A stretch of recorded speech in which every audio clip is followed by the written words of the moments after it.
Thank you for coming today. I've been wanting to do this tour actually for a while, highlighting the architects that worked in New Bedford.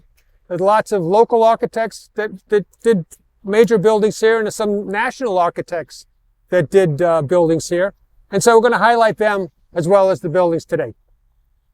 The first place is here, RJD. It's built in 1834. And it was commissioned by William Rotch Junior, who was, could be considered one of the New Bedford's most important citizens in history, really. I'm not going to talk much about him because we'd be here all day about that. I want to talk about a little bit about the house and about the architect. The architect that designed this house is a pretty famous guy, actually. His name was Richard Upjohn.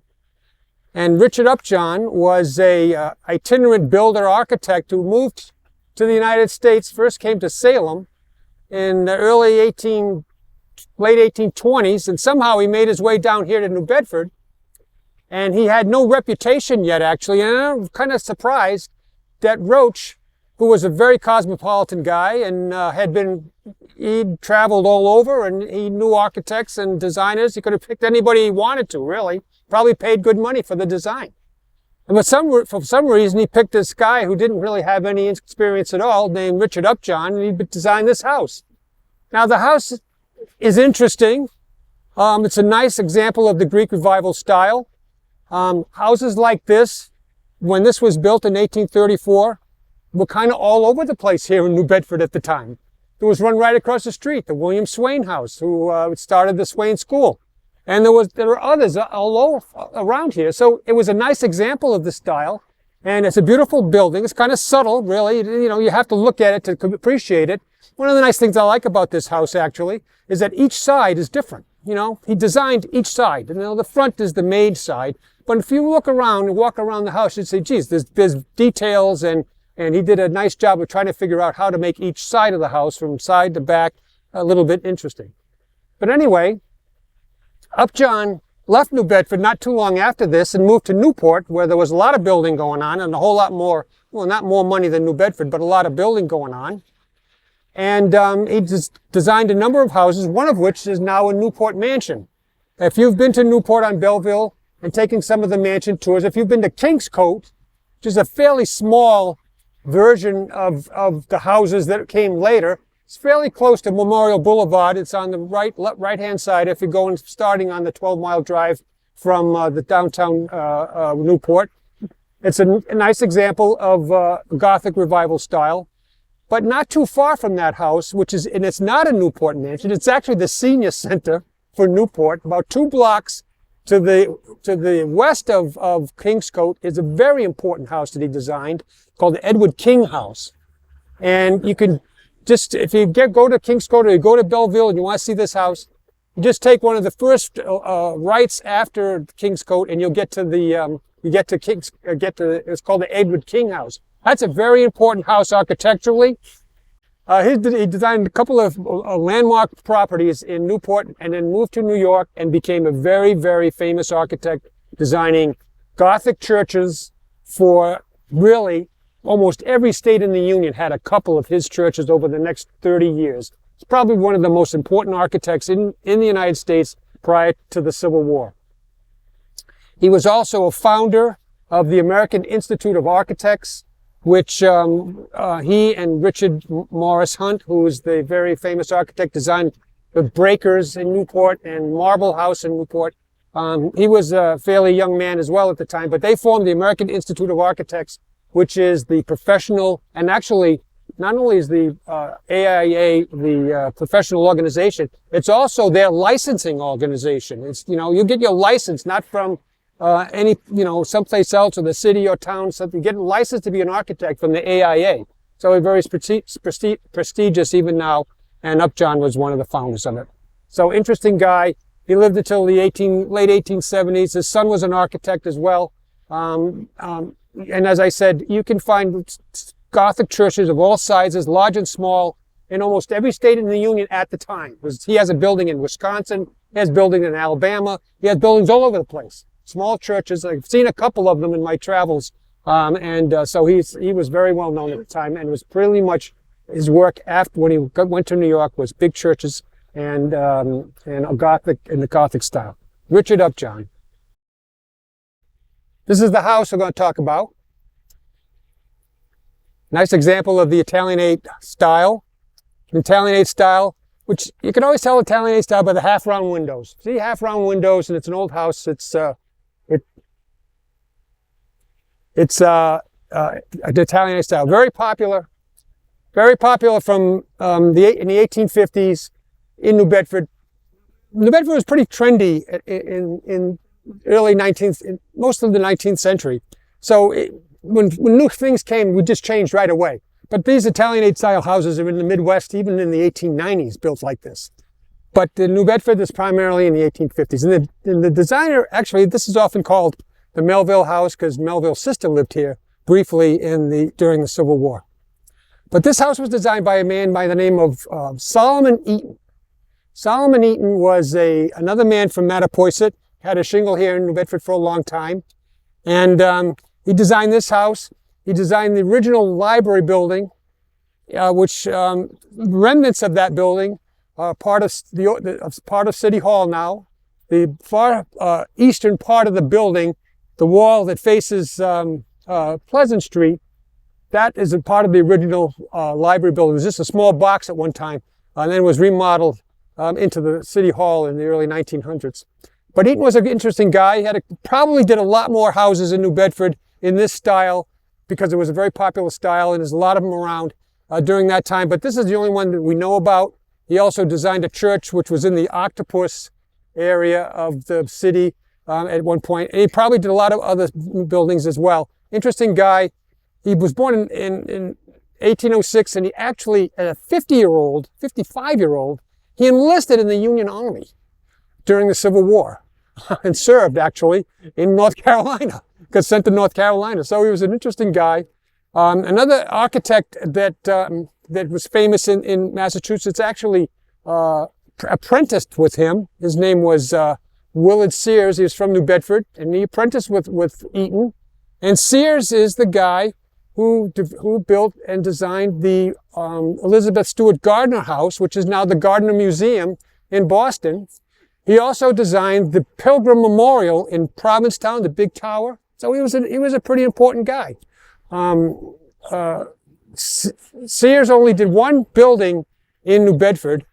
He remodeled the church, which was on Union Street, into the Grand Opera House. New Bedford had a Grand Opera House for about 15 years. I don't think they did enough business to make it worth their while, but there was a Grand Opera House in New Bedford for about 15 years. And Williard Sears and his partner Cummings designed it. So interesting guys. And this is a very nice house. These three houses, these three white ones, all done by him.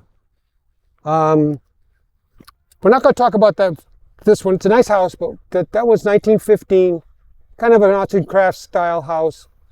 But this is the gem here in the middle. This was his best friend, Thomas B. Wilcox Jr. And he designed this arts and crafts house, 1914. On this site. It's a beautiful building on the outside. I've been in this house a number of times. The lady that lives in this house knew Nat. She was one of the sources of the information about his lifestyle and other types of details. She actually knew him a little bit better than Natalie did, Natalie Phillips. So I get a lot of information from her. It's a nice house on the inside, but it's not as it's not as grand as you might think. It's nice spaces and so forth, but the exterior is beautiful. Again, you can see that detailing in the window glass, on the lights, the side lights, as well as the door itself. The multi-pane glass windows here, big windows as well, big shutters. Just a beautiful building. 1914 arts and crafts style. Now, I mentioned early on that The Colonial Revival, the architects took elements of the style and basically made a new house with those styles. But as things got on in age, in the 20s and so forth, they started actually making houses that are basically copies of the Colonial Revival style. This one here on the corner is a beautiful building, and it was done by a pretty famous architect in New Bedford, Edgar Hammond. But basically, it's just a copy of another house. And the same thing here with Smith's house in 1926 here for the millman Frank Neild.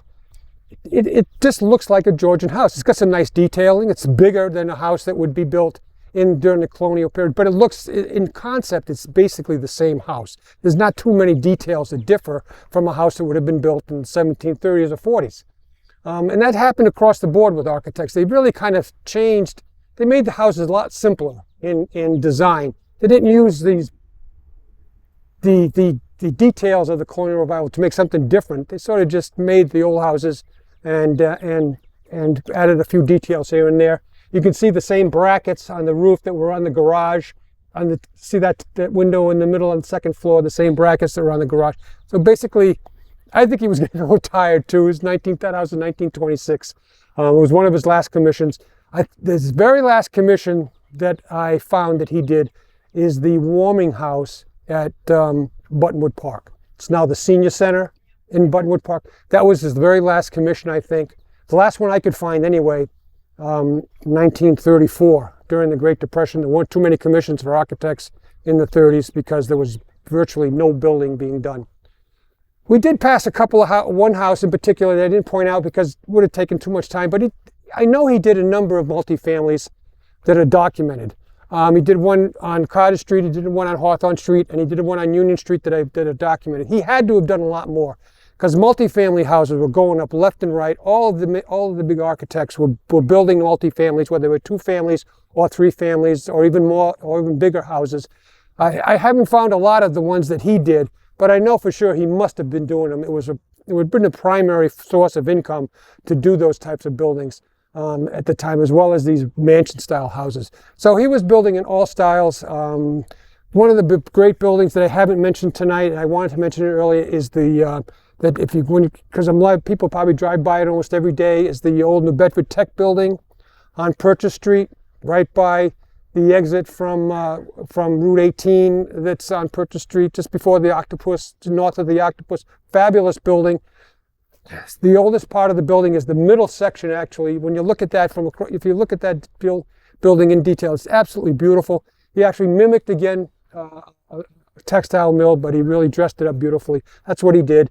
And he lived a very, I think, interesting life, and he did a lot and his buildings are long-lasting here in New Bedford, and he certainly is worthy of recognition. This is the William J. Rotch Cottage in the Gothic Revival style, designed in 1846. The architect of this particular building was named Alexander Jackson Davis. He was a national architect from New York. He has a lot of buildings in the Hudson River Valley in this style. His classic and most well-known building historically and for fans of architecture is Lyndhurst, which is in Tarrytown, New York. That's been in lots of history books. They have lots of events there. It's a gigantic castle-like building, very, very attractive. The interior, really, of that house is to die for. I mean, the woodwork in Lyndhurst is beyond belief beautiful. This house, though, is probably Davis's greatest residential design. It is a beautiful design. He has houses up and down the Hudson River Valley. My wife and I took a trip up there to see a lot of them. There's one particular town called Rhinebeck, which is maybe 50 miles north of Manhattan, and on the east side of the Hudson River. And he's got about probably 10 or 15 houses that he designed for that, but none of them as good as this. This is really his best residential design. It's big. It's very balanced. It's got the wings. It's got this great arches, great window. I mean, everything about this house is cool, really, as far as the design. It has all that gingerbread, what they call that fancy design in the middle of the gable and so forth. Just a great building, really. Davis also designed the Unitarian Church on Union Street. He hired a local architect to oversee the project. We're going to talk about that guy at the end of the tour. His name was Russell Warren. So if you look up the designer of the Unitarian Church, it's going to say Russell Warren, because he was the one who signed off on the documents when the church was finished, because he was here on site making sure that it was being built. That's pretty much what a lot of combinations of architects were. You had one guy doing the design, another guy making sure that the building was built properly. So Russell Warren for 1 year worked for Davis, and during that 1 year they put together the Unitarian Church. But Russell Warren never designed anything that looked like that, and Alexander Jackson Davis designed everything that looked like that. So there's no question that he's the designer of the Unitarian Church, same guy that did this building here. Now, one of the things about this house is William J. Rotch had a big family. He had 6 kids. William J. Rotch was married twice, married sisters, actually. If you're familiar with the name Charles W. Morgan, he married two daughters of Charles W. Morgan. His first wife had 6 children, and when he remarried the other daughter, he had 2 more children. So he had a big family. And this building, he outlived the building pretty soon, actually. He complained that he had to live on a couch in that window there because there weren't enough bedrooms for everybody he had. So in 1857, he decided to build an addition to the house and put it on the back. And we're going to look at that house now because it's been separated from the original house, and it has a separate house on Cottage Street. We're going to go see that right now. So this is the addition here, 1857. Now, again, the Roaches hired an architect who was fairly young and without a huge reputation yet. His name was William Ralph Emerson. He was a relative of Ralph Waldo Emerson, actually, cousin or something like that, or nephew. I can't remember all the details. And he was a pretty young guy when he designed this building. I think he was about late 20s, actually. Again, it's almost surprising that they would have, the money that Roaches had, they were some of the richest people in town, and they knew people from all over. Anyway, they did hire Emerson, and it was a good choice because he became a very famous architect in his day. And he designed this addition in 1857 because Rotch was concerned about the fact that he needed more room. And it's a nice house. It replicated the Gothic Revival style. It wasn't really a specialty of Emerson, as it turns out, but he did a nice job with the house. Interesting thing about it that it's shingled. I can't imagine that it was shingled originally. It had to be probably clapboards, but it's shingled now. But the funny thing about that is that Emerson became well known as an architect of the shingle style. I'll talk about that in a little while. Anyway, when we were back at the main house, like the Bourne estate, the lot was huge. It came all the way out to here. And so rather than demolish the house to make room for more executive housing, they just decided to move it. They actually moved it maybe 50 feet from where it is now, sort of in the middle. It was sort of like in the middle of Maple Street. There was no Maple Street at the time, actually. And they just moved it to where it is now. They detached this house from the main house to make it a separate building in 1906. Interesting.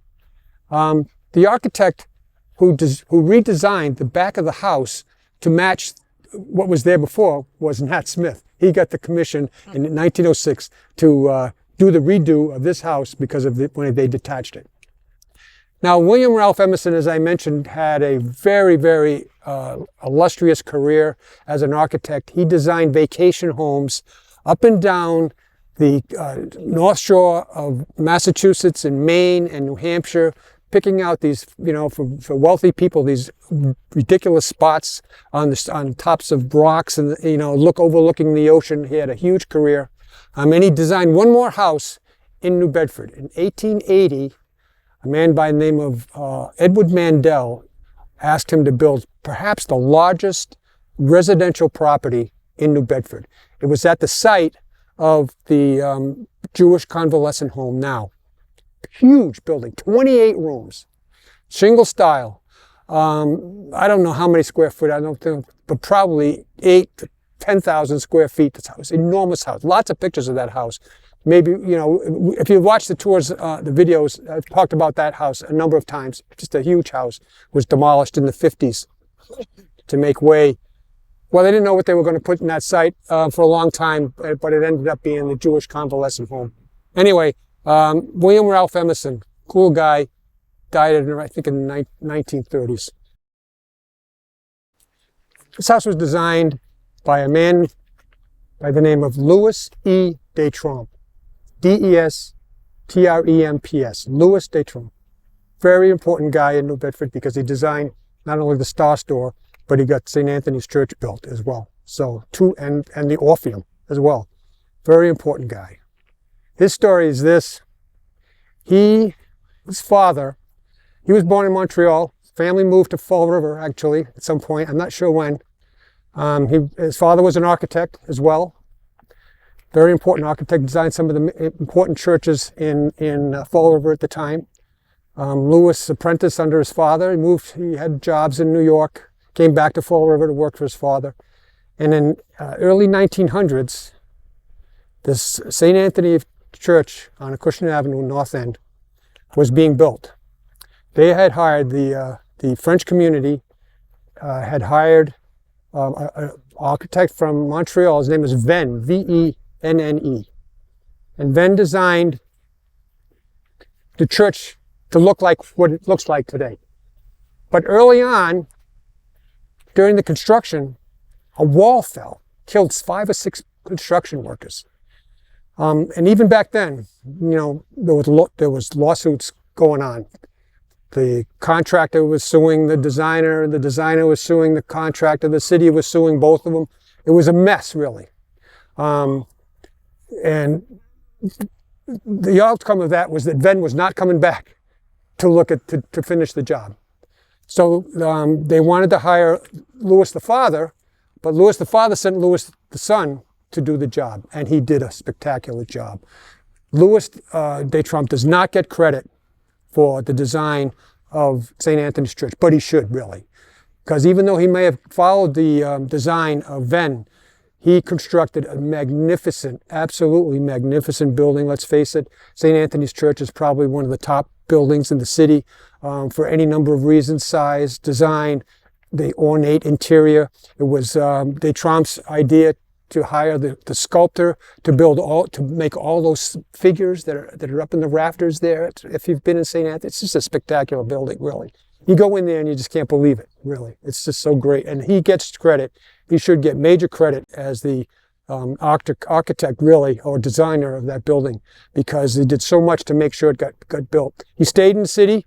He designed all sorts of things. As I remember, the Star Store, the Orpheum. He designed a number of houses. These two here. A lot of his houses are stuccoed. He has a house on Hawthorn Street. I think it's 289 Hawthorn Street. His own house was stuccoed at one time. His own house on Mount Pleasant looks just like that one, actually. And now it's vinyl sided. he must be rolling in his grave. Vinyl sided. But anyway, he's a very famous guy. He didn't live very long, unfortunately. He did the Betsy B. Winslow School up on Allen Street. He designed that. One of his last commissions, actually. Didn't live a long life. He died at 43 in 1919. But while he was here, he contributed greatly to the landscape of the city. No doubt, the cityscape of New Bedford. No doubt about that. Louis Detremps. The house here on the corner, Great Victorian, designed in the late 1870s by a man named Robert Swain Peabody. His firm of Peabody and Stearns, very, very important architectural firm in the Northeast, which was primarily where lots of the major building was getting done anyway, in their lifetime. He died in 1914, very active throughout his career. Now, Peabody was actually born in New Bedford in the 1840s.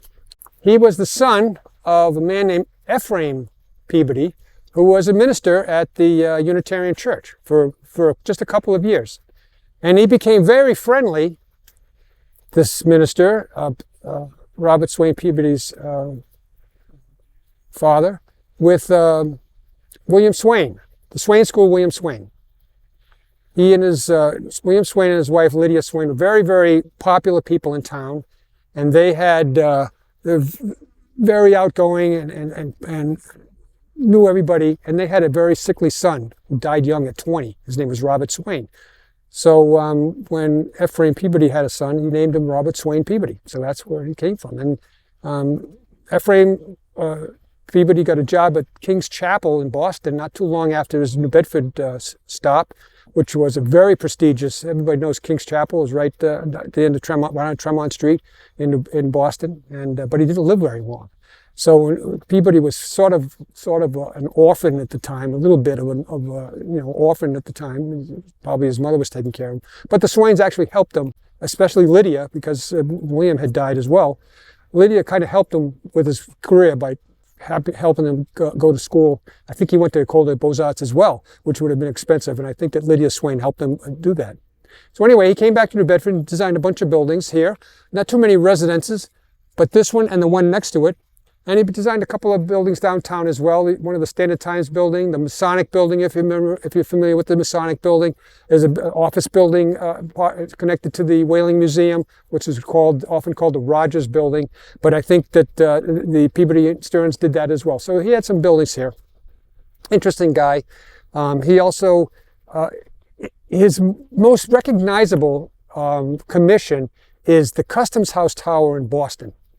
You can't miss it when you're going into Boston. It's that big white tower that seems to be on top of a Greek Revival, which is exactly what happened, actually. The original Customs House Tower was a Greek Revival building, and Peabody built this, I don't know how many stories it is. It's got to be 30, 40-story tower on top of it. So anyway, interesting guy.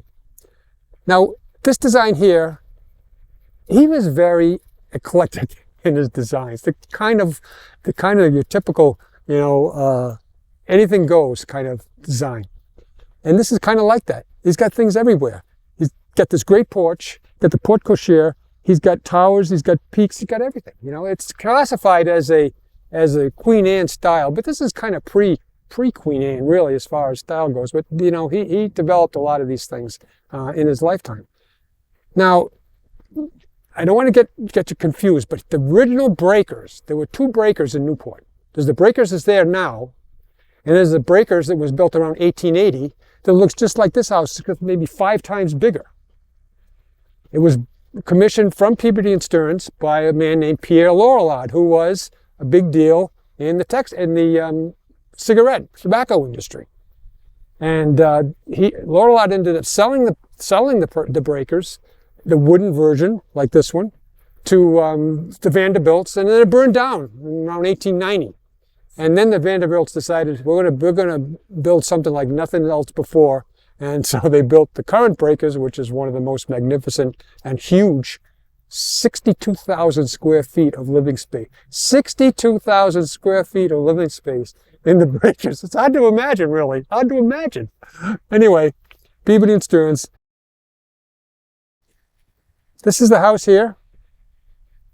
This is used to be the Orchard Street Manor. It was a bed and breakfast. Now they're not doing that anymore. It's a house that was redesigned from another house. There was a house sitting on this site. I've never seen a picture of it. It would look apparently it was like a small Greek Revival, almost like a farm style. Wasn't very big.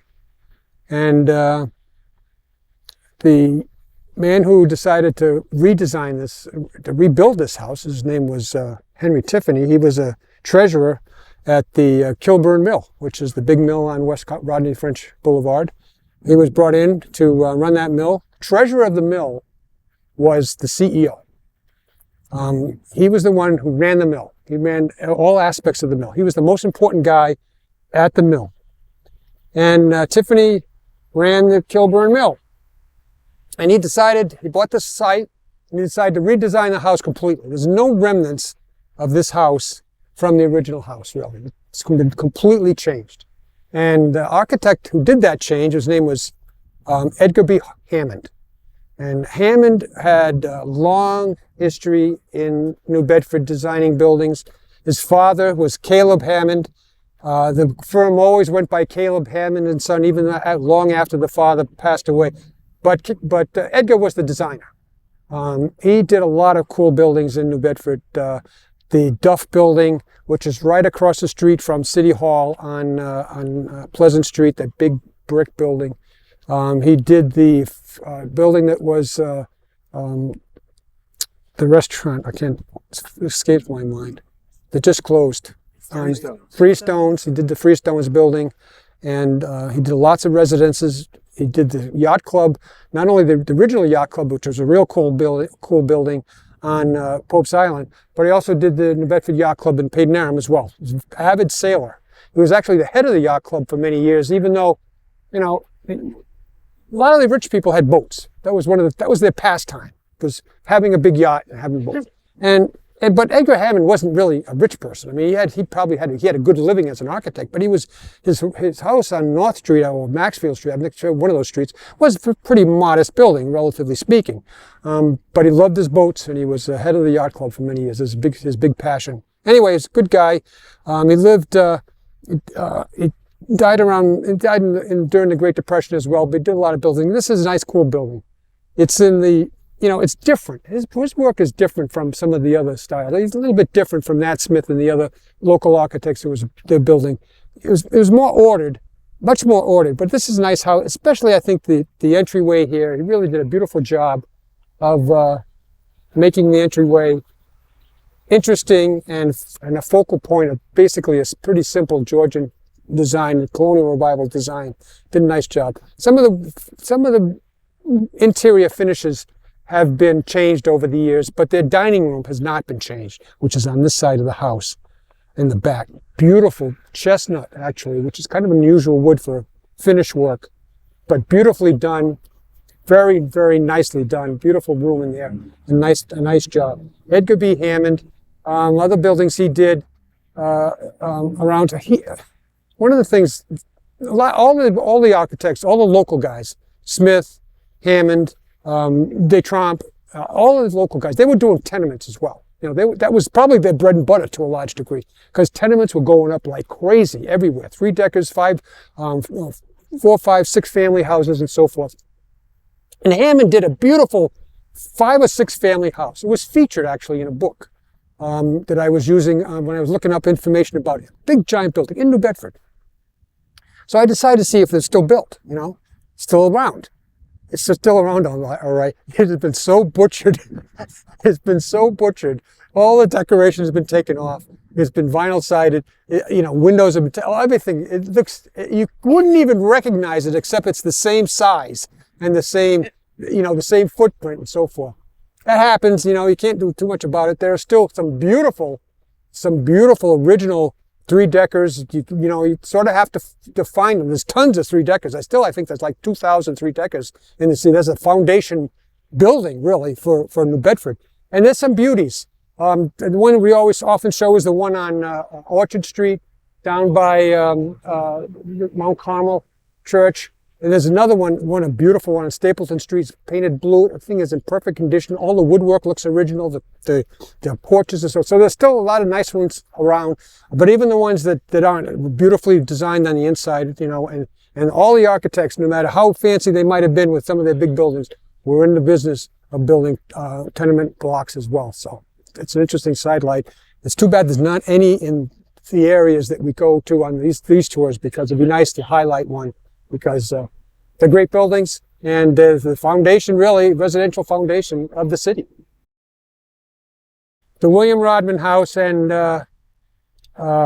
Russell Warren. Russell Warren was an architect who was born in Bristol, I believe. Or maybe it was Tiverton. I think he was born in Tiverton, but lived most of his life in Bristol. And he was an architect who was born in the 1780s and died in 1860. And he's such an important guy in New Bedford because he designed these gigantic mansions. The William Rodman House, the Joseph Grinnell House. He designed the double bank building downtown. He designed the library, the original library, the stone library. He designed that. Lots of other a number of other houses in this neighborhood that have been torn down since. He designed a gigantic house in the north end that's been torn down. Very, very important architect. Really, and he had commissions all over the South Coast. He had buildings in Newport and Providence, Fall River, Bristol. If you've been to in Bristol, the House Museum in Bristol, it's called Lyndhurst or Lindenhurst, or the Linden Place. Russell Warren. He designed the visitor center too, actually. I think the visitor center might have actually been designed by his son. But anyway, he's getting credit. He gets credit for that too. Very important architect here in New Bedford, because his buildings are so recognizable. You just can't miss them. I think the Rotch Rodman House the Rotch Rodman House is in trouble, actually, as far as construction is concerned. You can see that they got these metal posts holding up the right side of the building there. Too bad, because whatever happens, somebody's got to save that building, because it's really, to me, it's the symbol of the grandeur that was the whaling industry in New Bedford, that house. He did a magnificent job designing it. It's been kept in good shape over the years. A number of architects, actually Nat Smith did a redesign on the inside of that house. If you've been in there, in that building to do business or just on a tour, that has that great split stairwell in the back. It's fantastic. I always think it looks like Kara from Gone with the Wind. Spectacular split stairwell with beautiful tile mosaic floors, just like the library, because he was doing the remodel same time he was doing the library. Beautiful job. Nice house. I hope it can be stayed. But Russell Warren, very important architect here, designing almost exclusively in the Greek Revival style. That's the end of today's tour. Thank you for coming out for it.